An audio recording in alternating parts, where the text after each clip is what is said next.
Can we talk about something really stupid? Always. Coins? What is even the point of coins? I am willing to concede that there might be some minimal utility to the quarter, but there was this fabulous story earlier this week about a bunch of thieves who stole 2 million dimes. And then they're like, what the fuck are we supposed to do with 2 million dimes? And they took them to a Coinstar, which exactly. And like, because the only way you can actually spend coins is by converting them into something that isn't coins. And we have built these, large, expensive machines to convert coins into something that you can actually spend, because coins aren't really money. Oh, Felix, I can't disagree with you more. Charities would disagree with you because there's some concern among charitable organizations that if you eliminate coins, the sort of impulse dropping coins into the charity bucket at the cash register will stop. Yeah, that's fine, because no charity makes a meaningful amount of money from coins dropped into a bucket. Like, this idea of, like, every penny counts is bullshit. You can have so many pennies and none of it is going to count because, like, literally, pennies don't add up to anything. They're worthless. Wait, I need to tell you guys that when I was 13, my best friend and I collected all the pennies in both our homes. Okay. We took them in a sack. It was very heavy. We walked to the bank with a sack of pennies. Bless you. We were like, we'd like to make these into dollars. There were no Coinstar machines at the time. The bank was like, oh, you funny girls, you have to roll them. They put us in a little room. We rolled all our pennies. We came up with, I think it was like $27. Okay? A lot of money, again, at the time. Financed ourselves a trip on the Long Island Railroad to New York City on the penny funding. So, to your point, pennies are useless. I say to you, sir, they financed my secret trip to New York City. And this was Emily's origin story about how she got into financial reporting. Next thing you know, she got to New York on the Long Island Railroad. She found herself a job in journalism, and the rest is history. That's exactly how it happened.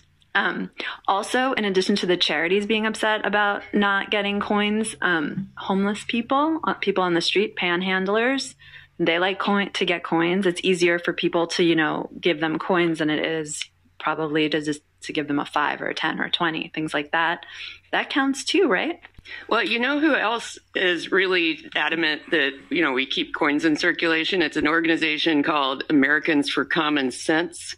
CENTS. Please don't. And is that funded by the copper lobby? Yes, it turns out they're a front for the zinc lobby. Oh, the zinc lobby. There you go. Common sense. In 1857, we abolished the half penny.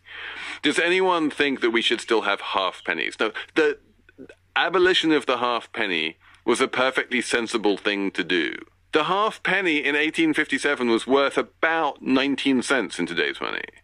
So I have a bit of trivia along these lines. Felix originally wanted to talk about very specifically eliminating dimes. And so I think Emily and I were Googling various dime-related subtopics this morning. And I was looking for the origin of the phrase turn on a dime.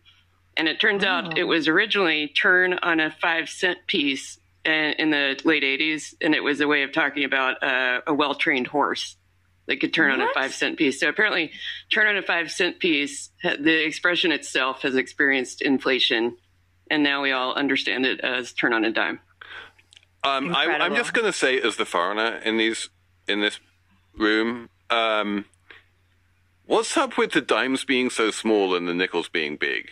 That's never made sense to me. I have another story from my childhood about that. Okay. I used to get a dime a week for allowance when I was like 4 or something. And then I noticed the nickel is bigger. So I said to my mother, give it up. I want the nickel instead of the dime a week. And she gave it to me.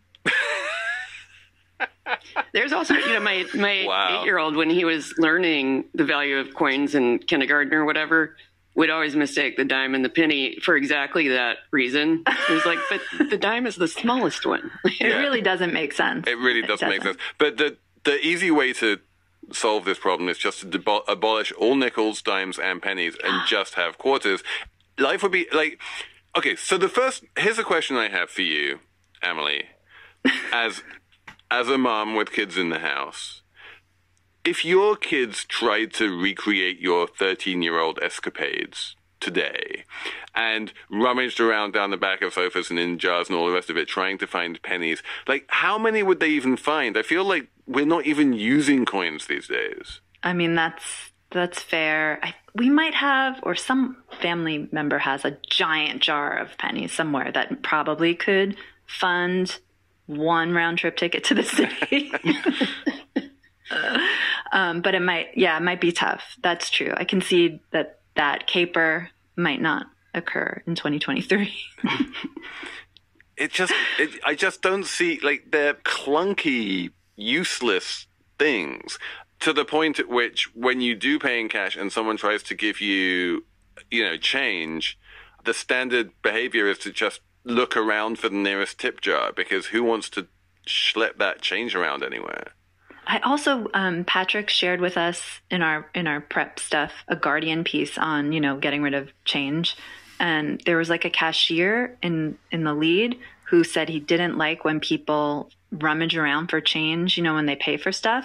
And that really hurt, because that's me. If something is like, $2.46, I'll be like, oh, hang on, I have 6 cents. I'm that person. And apparently cashiers hate that person. So I was a cashier, and I liked those people because the people who always needed change made me have to go and get like an extra roll of quarters or whatever. Okay. Like it slowed down stuff. Just tap your debit card, people. Seriously. But what about the unbanked? That's another thing. Like the unbanked have debit cards. They do not always, but I just had a long conversation with the FDIC about this, and actually, like, if you try and define unbanked as people who have no sort of debit card or app on their phone that holds money or anything like that at all, the unbanked are de minimis at this point. There are very, very, very few of them left in America. Can I share some more fun facts about dimes? Also, first I want to say that just the word dime is really good. And there's turn on a dime, there's the 5 and dime, there's March of Dimes. It's a great word. It sounds really good when you say it, and when you read it, it just is a great word. So that said, the 5 and dime store, which I don't know if people have heard of. Is now the dollar store. Well, no. Okay, here's 3 things. The That's 5 and dime store. Emily. Yes, Felix. I'll get to that. The 5 and dime store used to literally only sell stuff that cost either a nickel or a dime, which I did not know. Then, of course, it evolves to the dollar store. But maybe Felix does not know this because, as we've said a million times that he lives in Manhattan, there is a store now called Five Below, which is about $5 and below. But also, it's not really true to that limit either. You can get stuff for more than $5 there.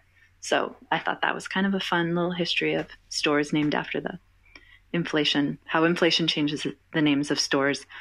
And I will stop it there. I'm not going to tell you about the March of Dimes. Because everything is dollars. Everything is denominated in dollars. Like, we can have a whole separate conversation about whether the dollar bill should become a dollar coin and whether it's really dumb to have these, like, rapidly disintegrating pieces of paper in our wallet that are worth $1.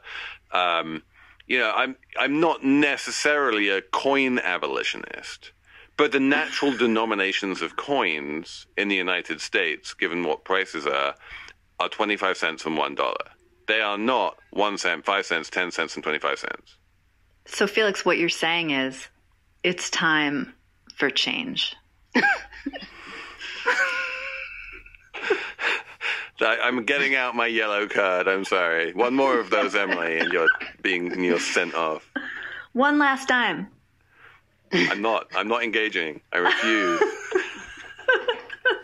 I'm segueing to a numbers round because I can't with more of these funds. If I had every happy. Time Felix...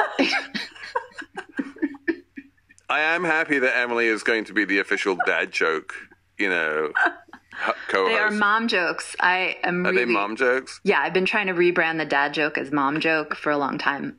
I'll tell you that it's not working at all. No. Numbers round.